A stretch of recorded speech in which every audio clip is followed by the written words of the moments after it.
Right on cue. Welcome, and thank you for joining the Trailblazer webinar on the synergies between hotels and retail.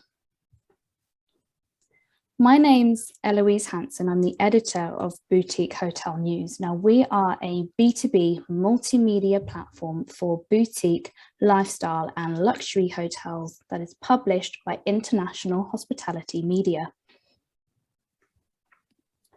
One of our sponsors for today's session is Bizon. They are a restaurant management platform, and we have Dominic Child on the call today to introduce the company. So Dom, over to you, my friend.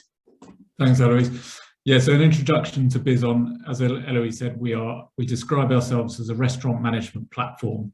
That platform incorporates a mobile point of sale at the very heart of the product.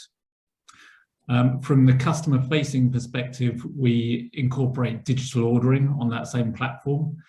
And then at the back end, we have inventory and payment, our own payment gateway at the back end. We think we're unique in that, that product set. We focus on the hotel sector. We have integrations with a number of points of sale, PMSs. And as of last month, we were recently acquired by Muse, which is a very exciting journey for us all to go on. We differentiate ourselves by having a great mobile point of sale platform, but also, I guess, in terms of the conversation you're having today, the digital ordering aspect really extends the points that a hotel can sell to its customers. So whether that's digital room service from the rooms, or having the ability to scan a QR code, whether you're by a pool or in the spa or in the restaurant, in the bar, it really opens up the ability for a hotel to sell to its customers. We have customers across 15 countries and integrations with 4 PMSs currently, and fiscalization covered across Europe. And we work with customers like Accor, with IHG, and also right the way down to single-site restaurants and hotels. Brilliant, thank you, Dom. And further information about Bizon and some contact details have been popped in the chat there for our audience to learn more. Now, to run through some guidelines very briefly, we're going to spend around 45 minutes speaking with our Trailblazers today, followed by some time at the end to take any questions from the floor. So audience, this is your klaxon here. If you have any questions for our panelists today, please submit these using the Q&A function, and I'll get round to this at the end. And as a gentle reminder that this webinar is being recorded, and every single registrant will receive a copy of that recording at the end, by the end of the week. Now, our second sponsor for today is Eleanor. They are a property management system, and we have a short video to play for you today.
again, further information about Eleanor has been popped into the chat there. So let's meet our trailblazers, and I'm going to move from left to right as per the PowerPoint slides, just so that I can keep tabs of where I'm at, which means, Paul, I am handing over to you first and foremost. Great, lovely to be here today. Thanks for the invitation. So yeah, I'm the founder and CEO of Vanity Group globally, and we're a global cosmetics business, and we supply over 38 consumer brands, from fragrance to fashion to beauty and cosmetics. So we manufacture, market and distribute our brands across the globe to over 75 countries, and we work with over 5,000 hotels around the world. So we work with the IHGs, the Accors, and a small group, and so forth. So that's what we do, and we activate these brands through consumer into hotel world. And there's a way that we do that. It's beyond the transaction these days, and what the hotel industry is looking for today, which is very exciting because that's when the fun starts, and we're very good at doing that. So yeah, I'm very excited to be here today to talk through that. Thanks, Paul. And Suzanne, I'm going to hand over to you next, please. Yeah, hello, Louise. Yes, and thanks very much again for inviting us. So my name's Suzanne Mahoney, and I'm the co-founder and managing director of LiBi, which stands for Love It, Buy It. And it's a new e-commerce platform that's making hotels and resorts shoppable. So anything from the bed you sleep on to the amenities in the bathroom, to Paul's point, to food and drink, to local community suppliers, that sort of thing. And my background is retail, so I've got over 20 years experience in retail, but largely in travel retail, so working with airports, airlines, border shops, and latterly in cruise. So working both on the brand owner side, but latterly as a retailer for the cruise industry, where we really noticed the opportunity there, because the similarities between a cruise ship and a hotel and a resort very, very similar in terms of mindset of the guests that are on there, but also their buying behaviours and purchase patterns. So yes, so LiBi is trying to bridge that gap and sort of provide great guest experience, but also incremental revenue for hotels and resorts. Brilliant. Thank you, Suzanne. And Christine, coming to you next, please. Yes, thanks for having me. I'm really excited to speak with everyone today about retail, which I'm very passionate about. I am with Makeready. We concept and manage independent hotels. And I head up the retail division of Makeready, where I concept, curate and operate retail spaces within those independent hotels. We have locations right now, retail locations and hotels in Dallas, Nashville, Savannah, Charleston, and we have 2 opening up in the next couple of years.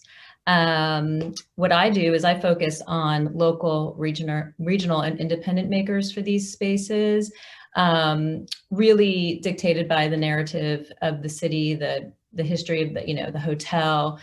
So each shop is curated differently, although they all are cohesive. So happy to be here. Thanks, Christine. And Felicity, over to you next, please. Hello everybody. So I'm Felicity Black-Roberts. I work for Hyatt, and I've been with Hyatt now for nearly 6 years. And my role is to grow our brands in Western Europe, across the whole family of brands, from luxury to upscale hotels.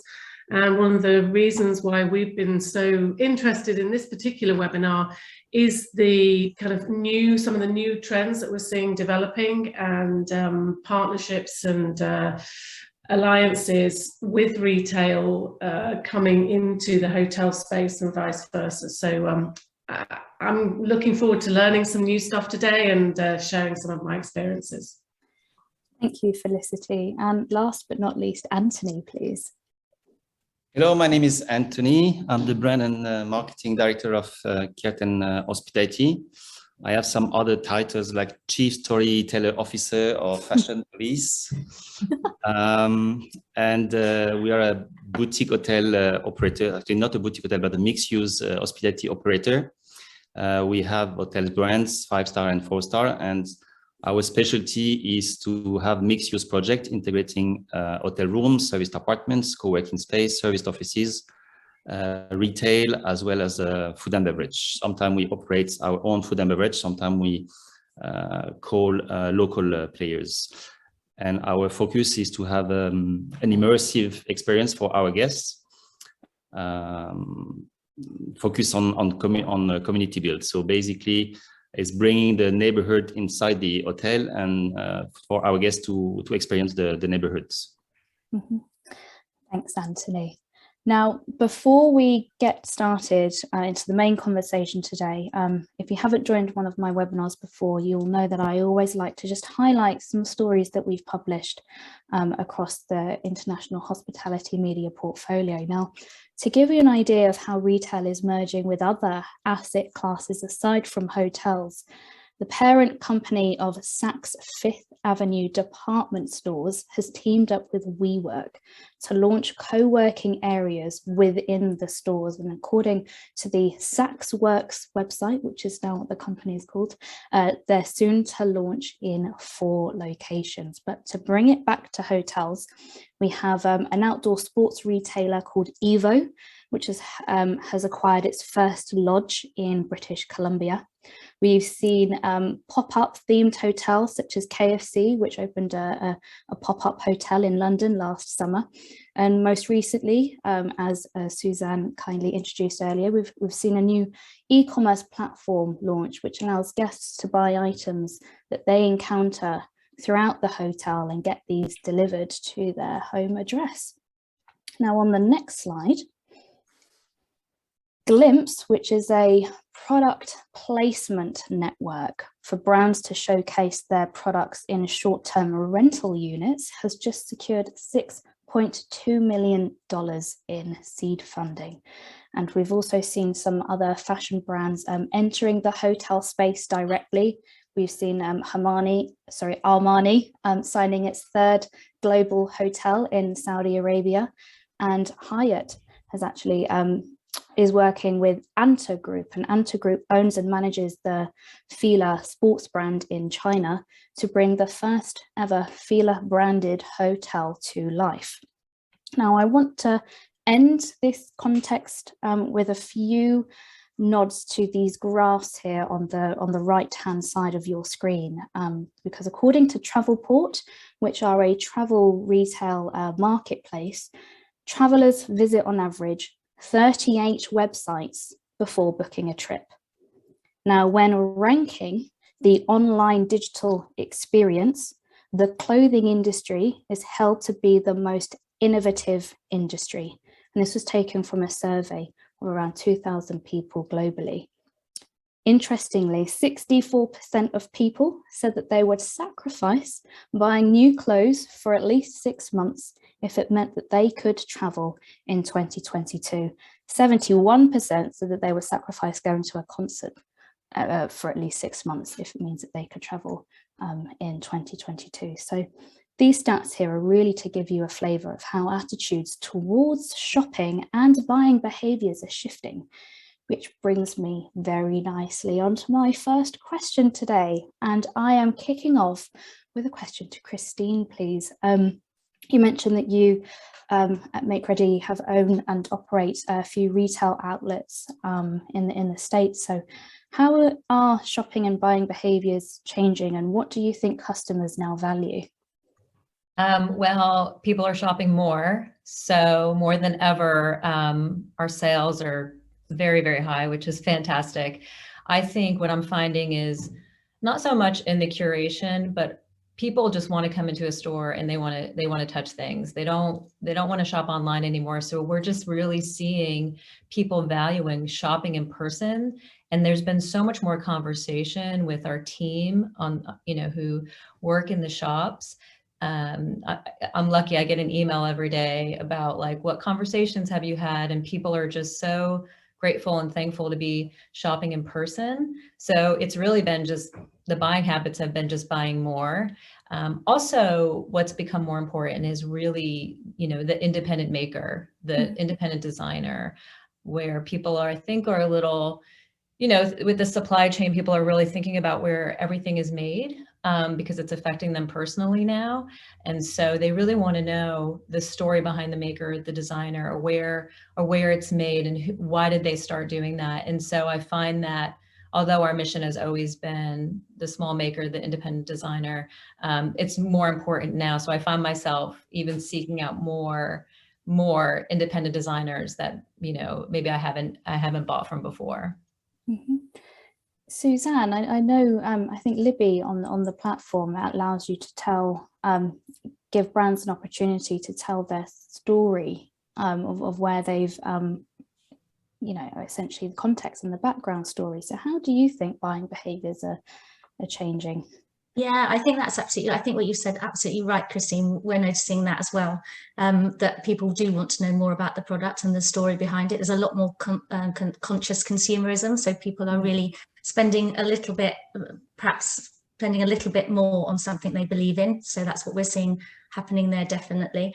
The experience part is obviously really, really important too. And I think obviously in a hotel and a resort situation, you've got that extended dwell time. So you've really got that opportunity to tell that story. Whereas perhaps if you're on the high street or if you're in an airport, you've got a much more limited time to spend. Whereas you're in a completely different mindset. You're in a holiday, we call it me time retail, but you're in a holiday retail mindset. So not only have you got more time to spend, but you're in a completely different mindset and open to learning more and discovering more.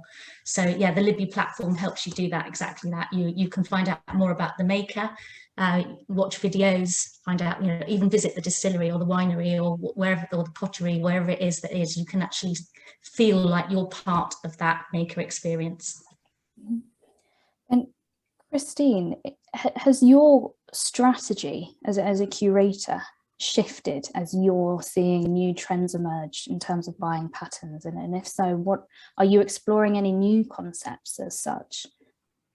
Well, yes. I mean, we're always changing the curation. And I think more the viewpoint of that is changing up different designers and changing the curation so we don't have this steady, you know, curation of these set designers for a year. So we really try to change it up. I really believe that, you know, coming into the city, having a hotel, having a restaurant, bar, retail, we really have a duty to tell the story of the city and the neighborhood, and represent the city to the guests. So really changing up that curation and giving designers a constant platform. So we're having a constant conversation with the local community as it changes up.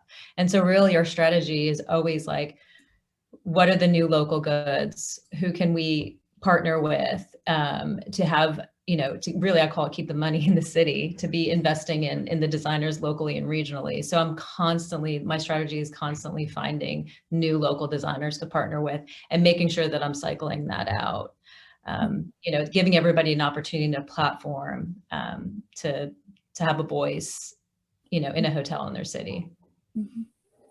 Thanks, Christine. And I'm going to assume, for instance, for sake of this conversation, that if people are looking to incorporate retail, say, into their offer, a go-to might be to launch something within the lobby, right? I've seen food carts, if you like, being introduced in lobby areas. I've seen flower shops, coffee shops, skincare. You can make your own ointments if you like to in the lobbies. So let's move on to bring Anthony here into the conversation, and quite a broader question here, but what does the lobby of the future look like? And then maybe you can tie in where the opportunities are here to maximize that revenue per square foot. Shops everywhere. No, I mean, first you need to think that technology is changing dramatically the way we check in, check out. So the future lobbies will be deskless. In our hotels, we already removed the check-in desk, so less staff. So basically, all the friction points will be solved by technology. So it enabled the staff to really focus on the human interaction that people really care when they travel. So that's the first point. Then yes, you will see shops like in Hostel Jeddah. Actually, the picture you see behind me is the I'm currently based in Tbilisi, but the background picture is the lobby of our hotel in Tbilisi. And there we have a coffee shop that is not operated by us, by a local player. It's a very popular coffee shop in the neighborhood. So when people check in, they already immersed in the local experience. We have also a flower shop inside the lobby. They are actually our suppliers. But they also sell flowers to the community around. So that really add that immersive experience. And of course, those space are rented, so it's additional revenue. And as the guests are the desks are disappearing, we have much more space for a retail space. So currently, we are acquiring a new retail space in Jeddah. We're making a deal with local shops in the old city of Jeddah. So they're quite a little bit far from the hotel. So it allows our guests to shop and craft from the old city. We also see workspace growing a lot in lobbies. We're all becoming like digital nomads. So lobbies are becoming naturally co-working spaces. And nowadays you have the choice between a Starbucks coffee or proper co-working space. So lobbies are a good middle solution between the Starbucks and the co-working space. As long as you have facilities that are needed, like Zoom corners, all-day coffee, speed Wi-Fi. So we are about to sell those day package to people who want to work from lobby. Also during the day, generally the fitness and the pool are not really used. So you can create package, day package, where you give access to your pool and your fitness. So it creates also traffic to those places. It increased the revenue for the spa, for example, during the, like, let's say after 11 a.m. and before 5 p.m. spa generally are empty. But digital nomads, they really don't care about the hours. They can work at night, so it doesn't really matter. We see also lobby becoming more and more hybrid space for pop-ups. In the Hostel Jeddah recently, we did a street art festival. So we invited some brands from Riyadh, and for one day they were exhibiting their collection inside the lobby. So this is also it's a way to generate more revenue. At the same time, it's also a way to do cross marketing. So you have brands talking about your place. In Cloud 7 in Aqaba in Jordan, we have integrated a souvenir shop. We are inside a resort with a lot of shops around us, and we have one corner with the best items from all the shops in the resort. We have also integrated the grab and go inside the lobby. So all these are also additional revenue. Can I bring Felicity into the conversation here, because Anthony's talked about many different ways that you can partner with other brands, retail brands, to bring them and activate them within the lobby. But from a Hyatt point of view, when you're dealing with huge partnerships and actually rolling out, say, branded hotels, I mean, how do you ensure that the values and vision are aligned for both retail partner and the hotel brand? Do you know, it's interesting because it is all about culture, and it's all about spending time.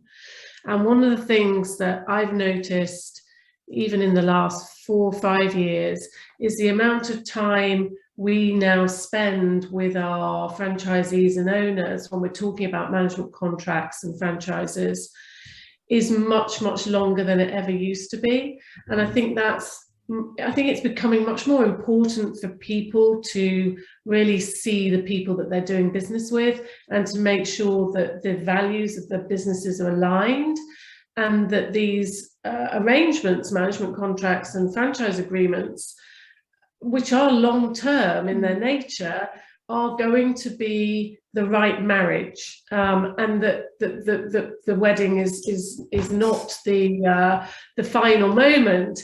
And actually, I always say to my team when they say, "Oh, we've just completed a deal," I'm like, well, actually, the deal completes at the end of the term of the franchise agreement or the management agreement, because actually it's only just starting at the point you sign.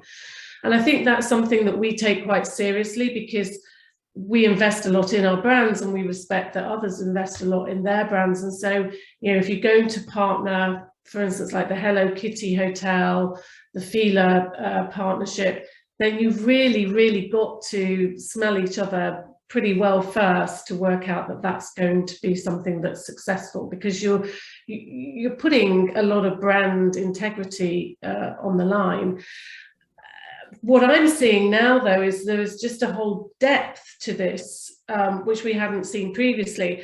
I mean, you know, when Anthony was talking just now, it struck me that the first sort of iteration of this was the good old showcase in the lobby, where there'd be a glass case maybe sunk into the wall by reception or in a corridor somewhere, where a local business would rent the space to show their products and have a little card as to where people could find it. You know, so that concept has been in hotels now for years. And of course, as we as human beings develop and we want things to be much more experiential, so that this retail aspect in how we activate the lobbies, or how we make incremental sales in the restaurants, or through selling local produce, the opportunities for this are endless. The point regarding facial products, the shampoos, all of that things. When we're opening a hotel on one of the Spanish islands in a couple of years' time, it's currently under construction, and they're creating with a local company a range just specifically for the hotel of shampoos, body care, facial care, that will then get used in the spa, that the guests can sample, can get used to the point earlier, dwell time is fantastic for this, and then purchase and take home afterwards. So it's about creating that whole experience, and for each hotel to work out what is appropriate for that hotel.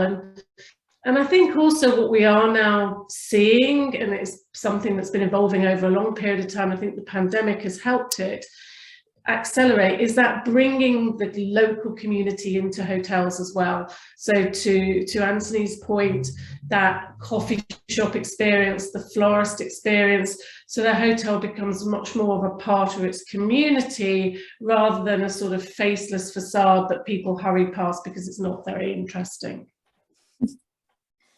To Felicity's point just there, Paul, I'd like to bring you in here, because Felicity used, for example, skincare as an example here, and I understand, or I believe, that Vanity Group can actually manufacture and develop certain products for certain hotel partners. So what's your take on aligning vision and values with retail partner and hotel brand?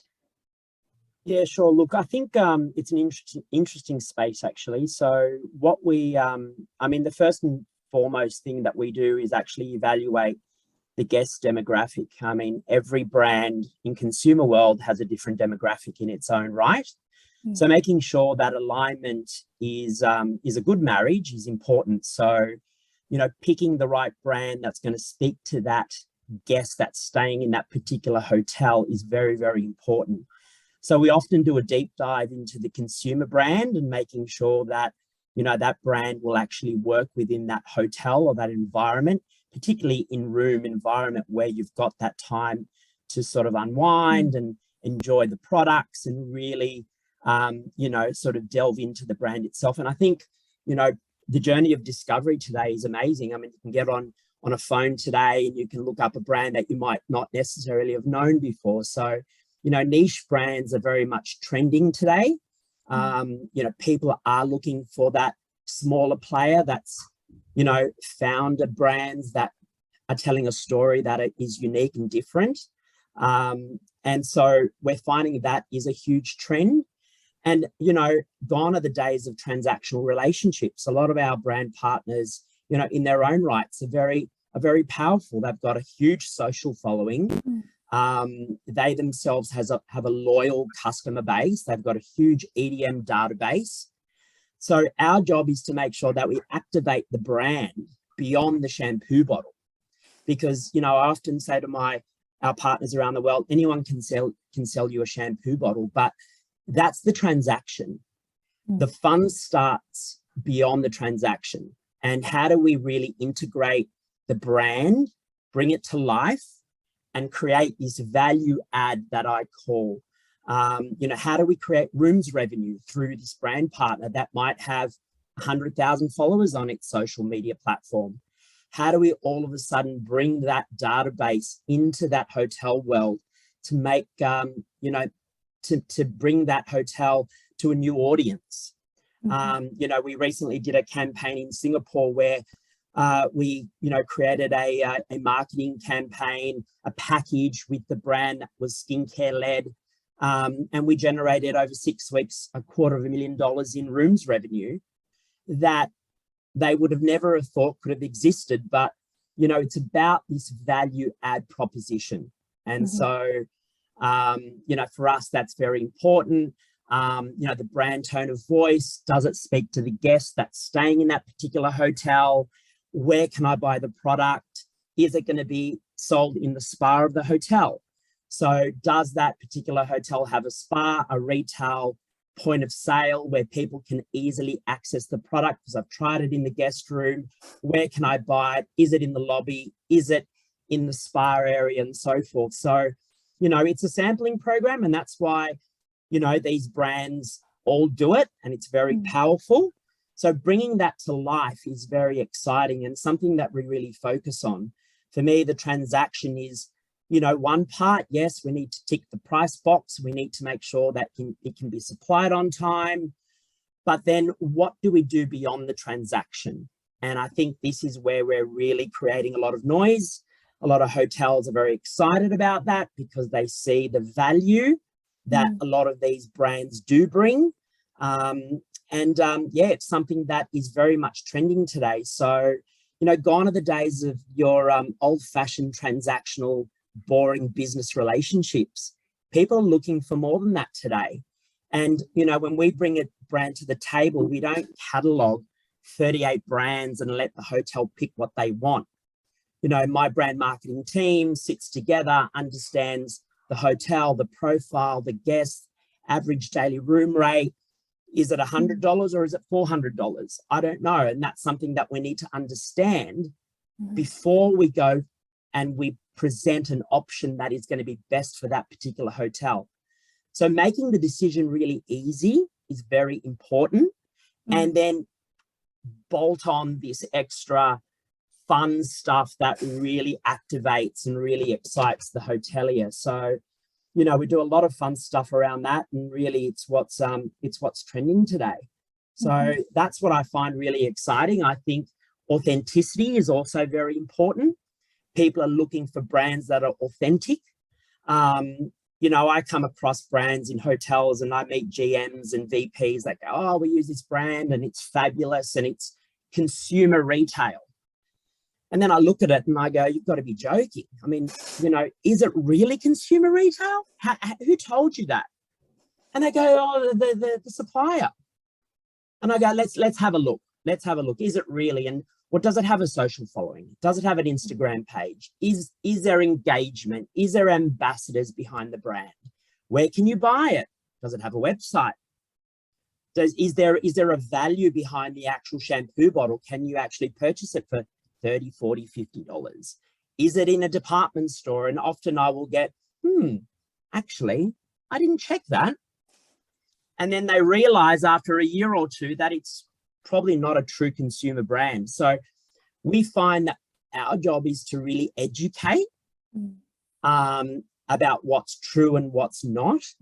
And then you get into the deep side of it where you sell the brand, its ethos, what it stands for, And what I find with more niche brands, they're a lot more flexible. So they're willing and they're more motivated to activate the brand through the hotel space.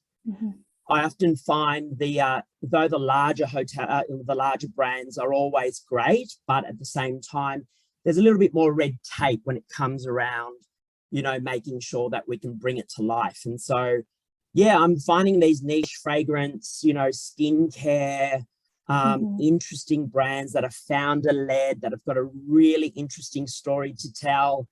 You know, you fall in love, and it's about really embracing that story and then bringing it through the hotel. And from time to time, we actually bring in the founders, and we actually, you know, do a launch event, and they're there and they're talking about their brand to the media, and everyone just loves it. And so it's something that we really integrate into the whole world right now of hotels. Yeah. Keeping in topic here with the relationship between retail partner and brand, Suzanne, how's e-commerce disrupting that relationship? Yeah, well, I suppose we think rather than disrupting, we're hoping it can sort of bridge a gap between the hotel and the retailer. And so in that way, I suppose it is disruption, but a sort of a positive disruption. But we know that, I mean, we're talking some of the bigger brands like that Anthony and Felicity are representing here, slightly different. But if you're talking about a boutique hotel, we know that some of those do not have retail expertise within them, and they don't have the time. Their expertise lies in hospitality, and that's what they want to be first and foremost. So how can we bring product and brands together seamlessly without the hassle of having a shop? And, you know, if you don't have the space to have a shop in your lobby, like Anthony was talking about, how else can you bring me time retail to your guests? So LiBi, something like LiBi, which is e-commerce facing, is a way that a hotel can have a retail offering without having the risk of buying stock, negotiating with brands, all of that sort of hassle. They can just provide really good experience and using the products that they've already used in their hotel. So products we know they've selected, as Paul has just said, you know, they've really taken the time to make sure that the brand and the products that surround the guest are really, really relevant to them. It could be that they're a sustainable story, or it's a local community brand, or a local founder, or something like that. But how do you bridge that gap and make that a commercial point for them? And I suppose secondly as well, how often do you get to try before you buy in that really immersive way? So, you know, there's not very many places that you can actually sleep on the bed for the night and then make the decision to buy the bed or the pillow, whatever it is. So hotels have selected these beautiful products that surround them. So actually let your guest be able to purchase them and find out more about them. To Christine's point, you know, let them find out about the story behind the amenities that are in the bathroom or the art that's on the wall. Let them really bring the community into it, but without having to purchase extra stock and use space that perhaps they don't have. And finally, the hotels are the perfect showrooms. So brands we know are looking for places. At the high street, particularly in the UK, we know that the high street space has really shrunk over the last few years. And so brands are really looking to showcase their brands in, and where better to do it in these beautiful design-led spaces, which really offer the perfect backdrop to their brand. So yeah, so we see e-commerce really as a way to sort of bridge that gap and to not actually physically have to have a retail proposition, but a way that guests can still really, really enjoy and take those products home as a real long-lasting memory of that holiday. Where do you think the link therein lies with loyalty? I mean, what role can retail play in what you might see as the new age of loyalty, with all these shifting preferences and tastes, and how travellers are perhaps now aligning themselves with brands that have a shared value with their own self, you know, vision or image and such. So what do you think what role does retail play in how loyalty is now going to evolve? Well, I think it's a perfect relationship builder, really, because it's that memory recall. So if you're buying something that you've bought from a hotel or a resort and you take that home, you've got that constant association both with the brand that you bought and the hotel, and remembering that amazing experience that every time you see that product. So I think that's the first point, is that we saw it a lot on cruise, but you see it a lot, I think, in hotels as well. On holidays, people are always bringing souvenirs home. So that's a long-lasting loyalty, I think, there. But yeah, I think that it's going to keep you coming back to that hotel and the brand itself, really. Mm-hmm. Felicity, I'd like to bring you back into the conversation here to look at future developments and actually incorporating retail into hospitality projects. Do you think that we're going to see further blurring across these two industries? I think genuinely we are. I think one of the things that is going to really drive this is real estate values and people wanting to get much more from their investment. So, we've been talking about it as an industry for quite a long time now, but, honestly, gone are the days of that kind of 3-meal-a-day restaurant that is there for breakfast and then maybe a couple of people go for lunch, and it's like the graveyard slot in the evening for a handful of unlucky guests.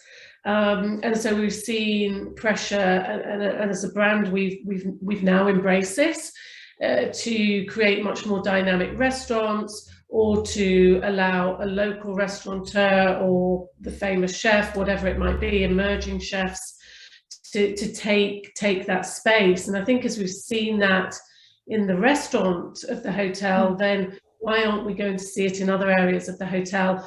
Just monetizing the experience and monetizing people being in the space. It's all well and good having 17,000 nomads sitting there typing on their Apple computer all day, but if they only buy one coffee, that's not a very interesting proposition. So, how do you create a space that then translates into a return on investment for that space? So I think that is going to be a big motivator in how we see particularly the ground floors and spas of hotels developed in the future. And then we are going to see, and we started to see it with these exciting things with Hello Kitty. I can't wait to go to Hello Kitty. I can't even start to imagine what it's going to be like, but I'm going to gather many girlfriends around me and go to it. So, the Hello Kitty Hotel, the Fila Hotel. And then we've got a project which we're super excited about, but I can't announce, where we're actually putting a Thompson lifestyle hotel next door as part of an integrated offer into a new department store in one of the European capital cities. So that is really, really interesting. And the conversations we had with the department store owner was, it was so exciting, because it's like every opportunity, can we put the linen from the linen department into the bedrooms, really obvious stuff, to some of the more less obvious things that we can do to really create an experience for the shopper, an experience for the hotel guest, and make something much bigger out of the two constituent parts. So, I think we're just going to see it from this end to this end, and a lot of it, I hate to say it, is driven by value, and people need to get a return on their investment. And why have empty lobbies? Do you think that the types of conversations that you're having, Felicity, at the moment, and obviously in light of everything that we've talked about today, will these changing demands, needs, will this determine what you might require from a potential site or a potential building in the future? Does it make you look at, future development and think, oh, actually, there's not enough space here to integrate whatever it might be? I think we are much more mindful, and I think that will become much more purposeful as we move through this trend about what we do in the hotel. And yes, so that will ultimately dictate, what facilities you put into a hotel, the location of the real estate. Is there something more interesting you can do here, or is it really put in a pocket lobby because you can't actually activate this space? So we'd already started thinking around this with our Hyatt-centric brand, that it was only going to be in places which were central within a city or within a neighbourhood. So then we could really pull on the neighbourhood experiences to make the hotel work. And indeed, in some of those centric hotels, we've actually skinnied the lobby right down to almost a kind of tapas type experience, with a very slender check-in area because of the technology piece that's now working much better. And actually taken the view that you don't need to have that much space given over to the hotel, because there's so many great places around that people will then use the hotel to explore the area, and that's allowed us to free up space on the ground floor for that real estate investor to rent out retail and create a different coffee shop experience that's got entrance from the street, which leverages more income for him. So I just think it's about thinking smarter, and it goes back to my previous answer. This is about how do we really create value, and take on board the trends. And I love, as much as anybody else, if I'm on a trip, it's lovely to be able to take home a bottle of the local wine, or a honey that was made on the hotel roof, or from the, so it's that experience. And we like it at home. I mean, yesterday for breakfast, my son was putting honey on his bread that we brought back from our ski trip, and he said, "Oh, this smells of skiing," and it's like, to your point, is that association and loyalty, and he's 12 and he's already sucked in. Christine, I mean, on a similar point here, when Makeready, it signs a new hotel, or you've got a new location, a new destination, what's your thought process with trying to understand and decide how to best integrate retail into that site? It's a lot of research, and I say a lot of cold calling. I go into the city a couple years before. I visit all the shops, I sit in the restaurants, I sit in the coffee shop. You really need to study the neighborhood and honestly the local culture. It's really, really important. We always want to go in, as a retail, as a restaurant, as a hotel, and not compete, but complement the city. That is huge for us. So, it might be like a 400 square foot store, but I'm working on it 2 years before. I think that research is so important, even to Paul's point about talking about, do you know the background story about the maker? Like, for every person, for every maker, designer, or art we put into the hotel, we're having conversations with them, whether it's they're going to do 4 pieces of artwork in the lobby, or we're just buying a body oil from them. It's the same relationship. It's viewed the same. It's the same work that goes into it, because everybody does have a story, and it really has to complement what we're doing. And we also, again, I always say that we have a duty coming in to really, represent the community in our hotel. Mm-hmm. How would you go about balancing the commercial needs of the business versus that experiential guest journey? Because if you look at, in its most simplest form, retailer versus hotelier, there are slightly different goals here to be, visions, if you like. So how do you successfully combine those two different visions here when you're looking at the commercial versus the experiential? I think I just don't think about the commercial, honestly. I think about a very, very genuine experience. I really do believe that if you're building a retail or hotel or restaurant, like if you're building it and you are, you're having those conversations 2 years before and it is authentic, people feel that through and through. They feel like they're getting an authentic experience, which then adds value, to Felicity's point, like that value to the hotel.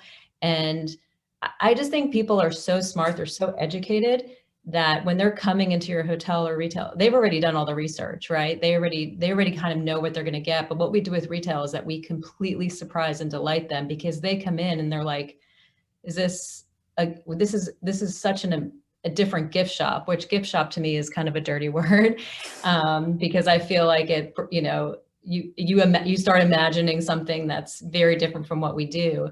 And I believe that surprise and delight with the guests, and they can feel that we put the research in, that everything that is in that shop has been painstakingly debated if it should be in there, if it really makes sense. I think I have people come onto my team and they're like, how many vendors do you work with for this small shop? Because I'm not going in and, you know, as a buyer, the supplier will be like, well, here's our 5 best sellers. And I'm like, don't show me that. I already have I have a vision for a narrative of the story of the hotel. And these stores end up becoming personalities and people to me. So, you know, the guests can tell that you've put a lot of work into it. And then that naturally brings in value and revenue and, you know, makes everybody happy, honestly. But I think it has to start with that authentic curation that makes sense, and that you're picking each one based on the story of the hotel, the story of the city.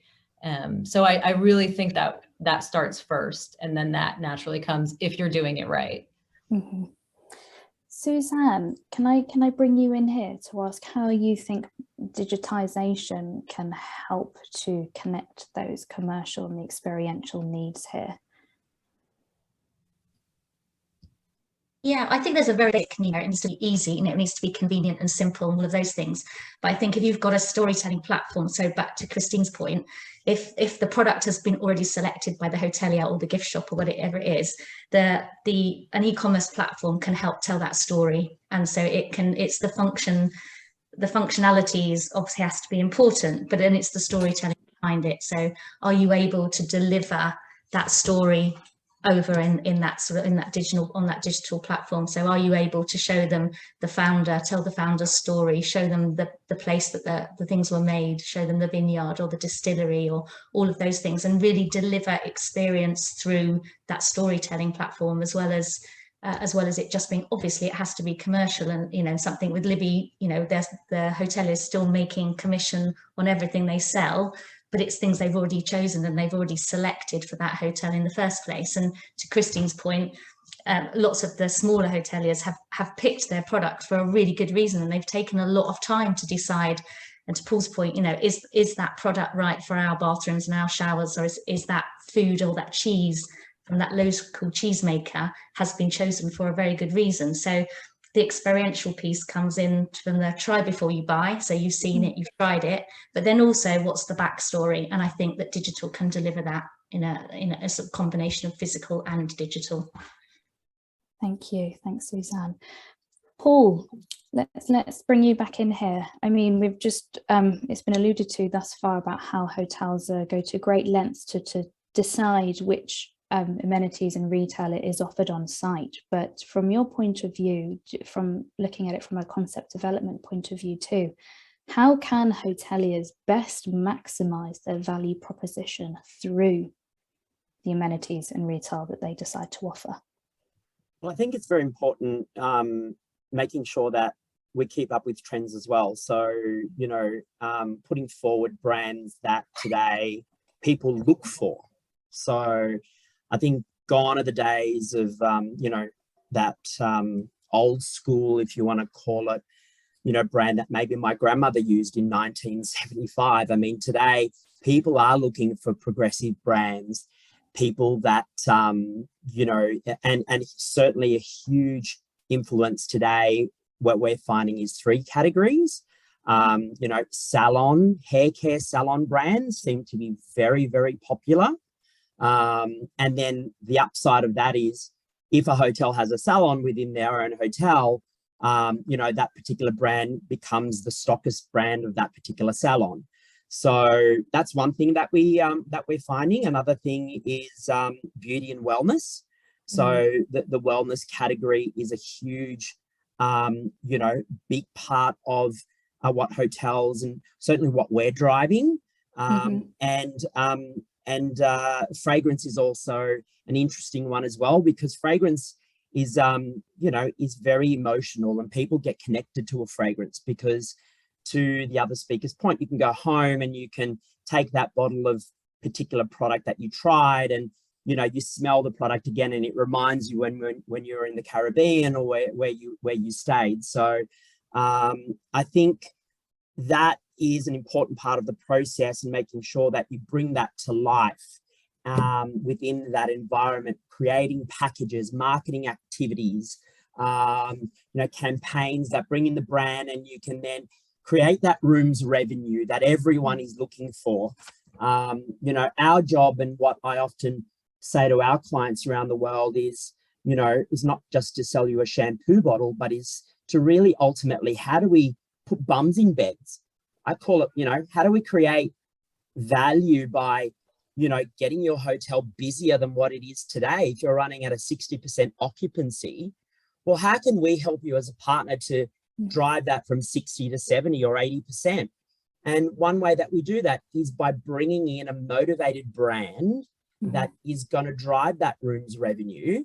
And we do that in many different ways. So, there's an art behind it. The hotel has to also want to create that activation.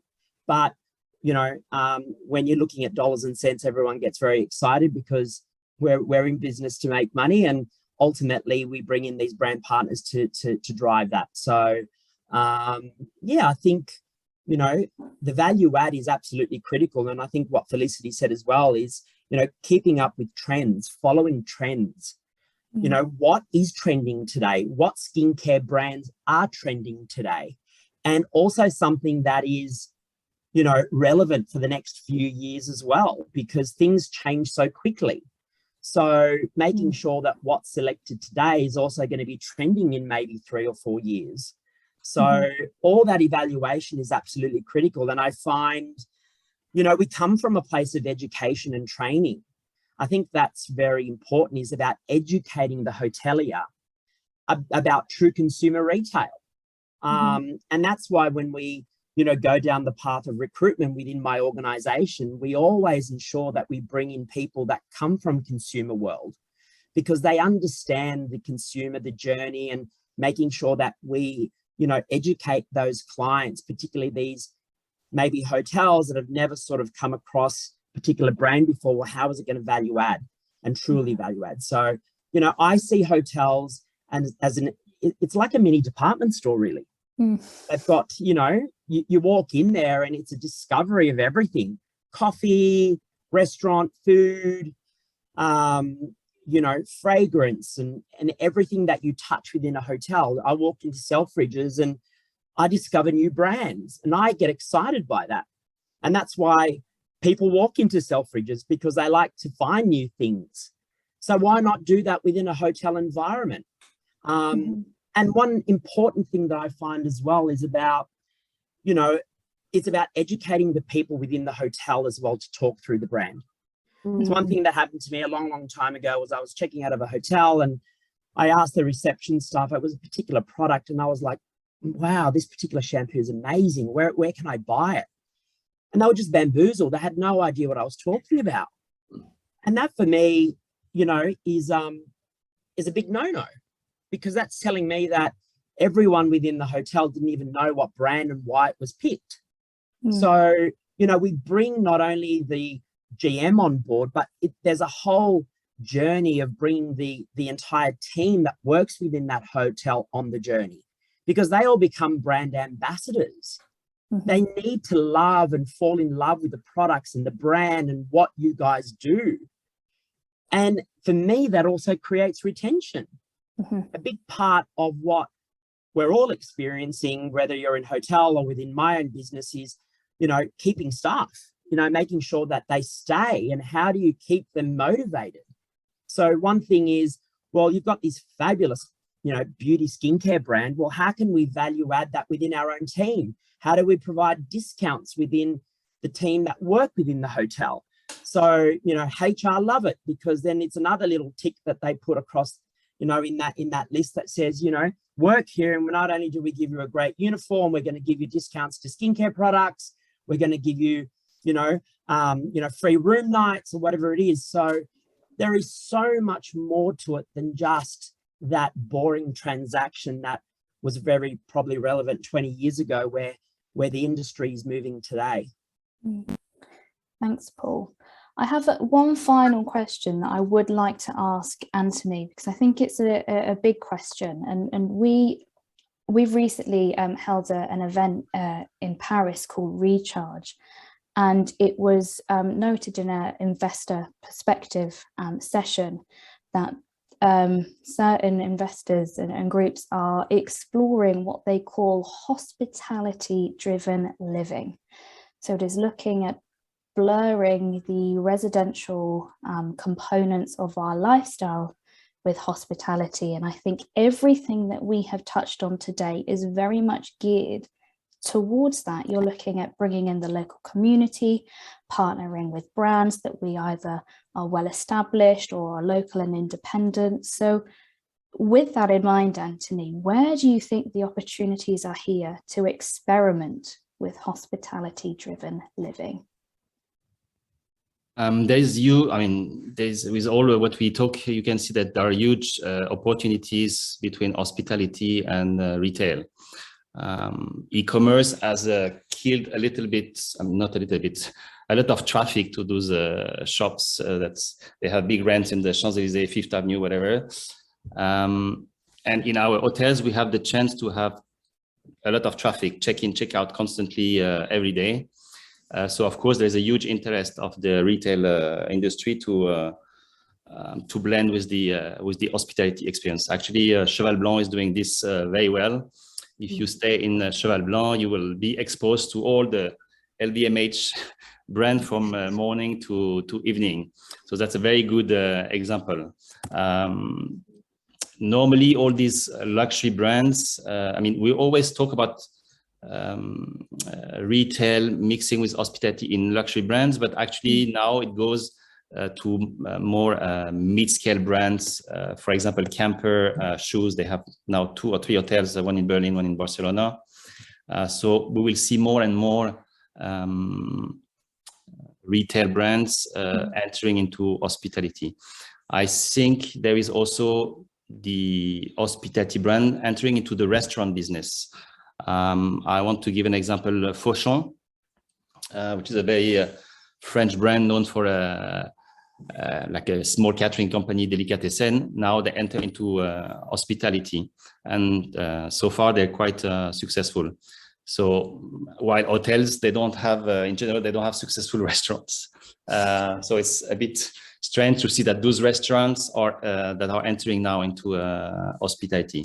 I think offices also they are in big need of hospitality. So I think office space and hospitality will blend as well more and more. Mm-hmm. Well, guys, you heard it here first. Thank you so much for your time and insights to our Trailblazers today. We have fast approached, in fact, gone past 3 o'clock. So I will close up now. I just have a few closing slides to run through before we finish up today. I would like to highlight the next webinar in the Trailblazer series. We've, to a degree, touched on it today, talking about the in-room amenity experience, but the next webinar is dedicated specifically to the hotel room of the future. That's taking place Monday the 16th of May, same time, 2 o'clock UK time. The link to register to that webinar has been popped into the chat, or you can scan that QR code, which will be in the bottom left hand of your screen as I run through these slides. And our next event will be the Serviced Apartment Awards on the 10th of May at the Montcalm Marble Arch in London. And tickets to attend that event have been popped into the chat, and the voting will open for 3 of the categories tomorrow. You can vote for your rising star of the industry, you can vote for your industry inspiration, and you can also vote for the travel buyer of the year. So keep your eyes peeled when we announce that tomorrow. And if you'd like to hear further information about either the Service Department Awards or any of the webinars in the Trailblazers series, do get in touch with my colleague Katie. Her details have just been popped up on your screen now, or you can find these in the chat.